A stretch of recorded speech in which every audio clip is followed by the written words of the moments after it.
Okay, so I want to take a moment and go through the link. I don't want to go through all the steps of how you would have to get here. So I'm going to go on to the actual link. This is in your textbook if you want to play around with it.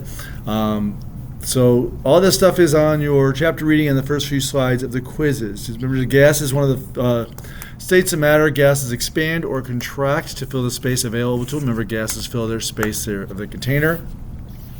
A gas has neither a definite shape nor a definite volume. A gas is billions of tiny particles. If you contain them in a space, they will start colliding and exerting a pressure, like a balloon expanding.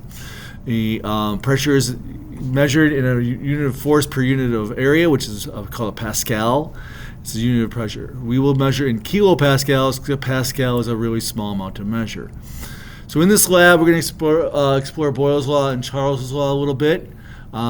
These two laws can be combined. We're talking about the way that temperature, pressure, and volume are all kind of related. So I'm going to go ahead and just get into it.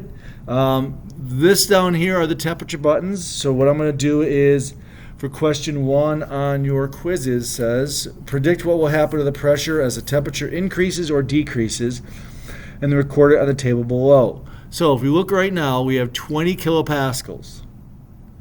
So what I want to do is I want to change the burner to low. So I'm going to add thermal energy. So we can see that the temperature went up, and we see that the particles are moving so if the temperature is moving faster, that's why the temperature went up. But we also see that because they're colliding more often, that exerts a greater force, and that is an increase of pressure. So on your sheet, you should have written 23 kPa or kilopascals for the low setting. Now, when I switch to medium, I see that the temperature goes up because the particles are moving faster because I'm adding more thermal energy. The pressure went up because they're colliding more often with the side of the container. And so as we increase thermal energy or temperature, we see that pressure increases as well. The last step that we're going to do is just go ahead and put it onto high. So you should have written down 25 kilopascals for medium. And then finally, we have a higher temperature, 140 degrees Celsius, with more thermal energy being added. And we've got up to 28 kilopascals. So you should have 28 kilopascals written down for that third tab. Now, it says use the data table to make a generalization about how changes in temperature affect pressure when the volume of a container remains constant. So the volume was always 1,000 milliliters. We didn't change that. All we did was change the temperature, which changed the pressure. So how are those related? So take a second to answer the question that comes up now. Okay, I am going to switch it now to the volume setting. In this case, we're going to change the volume of the container. We're going to go ahead and turn the thermal energy off. Well, we're going to try and turn it off. Let's turn the thermal energy off first and set it to regular. All right, so we have this much space. Last time we added thermal energy and that increased the particle movement. This time what we're going to do is we're going to reduce the amount of space it has, and we're going to see how that does impact the particle movement and whether they collide more often, and does that cause a creation of pressure. So if I am at 1,000 milliliters right now, I can see that I'm at 1,000 milliliters. I can see that my pressure is 20 kilopascals.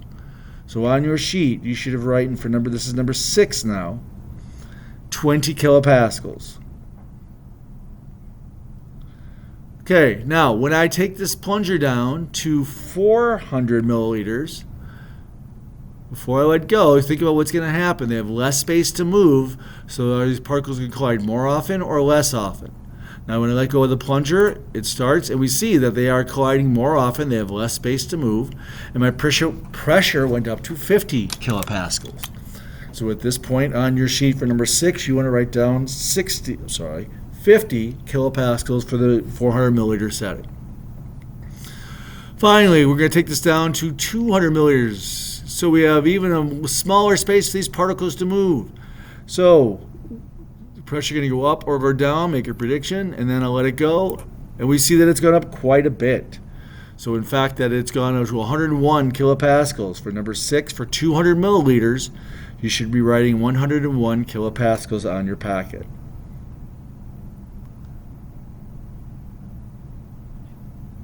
Now, question 7, how does changing the volume of a beaker impact the pressure? We notice that as I change And I'll add a question or quizzes for you to write this down. But as I change the volume, as I decrease the volume, pressure went up. So what I can see is Boyle's and Charles' law both deal with the way that temperature, volume, and pressure are related in a system.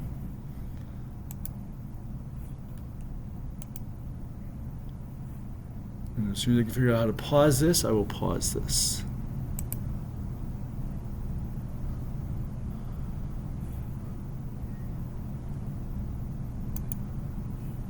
What the heck?